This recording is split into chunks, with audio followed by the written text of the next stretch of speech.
Today I'm going to show you these Yongnuo YN-622N i-TTL wireless flash triggers.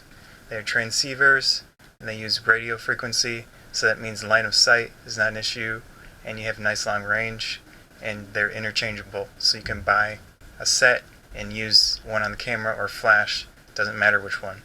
I'll just show a quick overview of the device itself. Hot shoe on the top, got some buttons on the side, one for channel, test. GP is the grouping in different mode. The mode defines either TTL or manual control, and then of course the on-off button. I have one unit on the camera up here, already on, so I'll just connect this one to the flash. This is SB800. Turn it on. Flash is already on. So I'll put the flash into TTL mode, and that's all set up. You can always look at specs on the internet to see what it says they'll do, but what I've learned is that to control power from the camera itself, you have to go and use the buttons here. There's no actual visual to say what power level you're at, which is kind of a hassle. If you're in TTL mode and you change the power from this unit, it'll be steps of the actual exposure.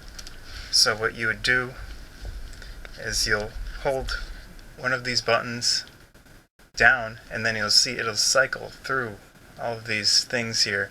These are the groupings and these are the channels. So I'm in the first channel in grouping A, and the flash is also in that. So if I wanted to change the power level, which it seems confusing in the directions, but it's not really that confusing. If I want to do it up, I'll use this button, or down, I'll use this button. So let me half press to make everything active. And then you hold this button down, see how it cycles? So I go like that. That means I just increase the power one notch by using this button, holding it down and letting it cycle to this and letting go of the button. So if I want to redo what I just did, I'll use the second button, hold it down, and then let it go. See it flashed. So now it should be standard again. You can also reset it by turning it off, turning it on. What I've also learned is that the exposure compensation and also the flash exposure compensation do affect the actual exposure. So if I want to use, I'll use flash for this case. There's a button right here on this camera. This is D600. You hold it down, and then you add a negative compensation, so that's a -3. And take a quick picture, and then I will go into the setting again and increase it to as much as possible, +1 in this case. Take another picture, and once it finishes writing to the card, here's the second picture and the first. You can see a definite change in exposure, or not actually exposure, but flash power.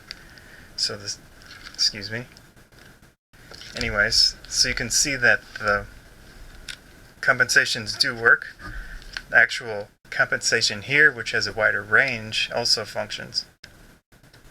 However, what I've learned is that when I have a flash on here that is TTL, and also with this setup, the exposure compensations will change both this and this at the same time, which is somewhat of a hassle. I would prefer some way to just change the power on here, because I have a SB400 and it doesn't have any actual control to it.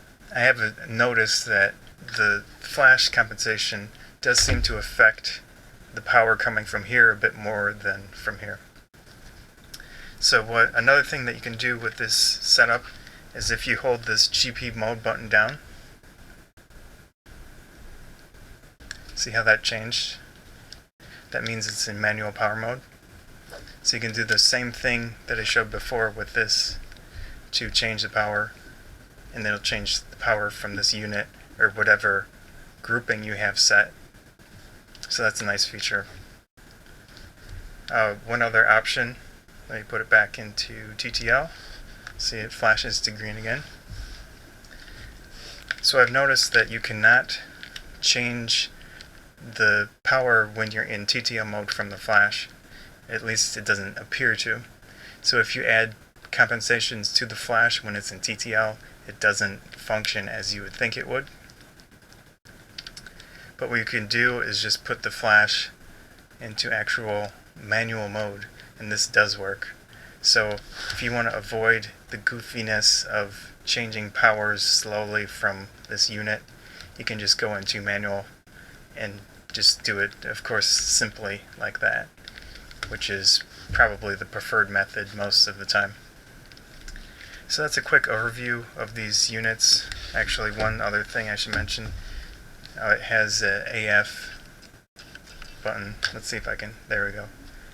So that's a nice feature to get AF with a light if you need it in dark situations. Other than that, that's about it. It has multiple channels, of course. You can look at the specs, but I just have 2 at the moment. Those are the Yongnuo YN-622N i-TTL triggers. For the price, they are definitely a great option.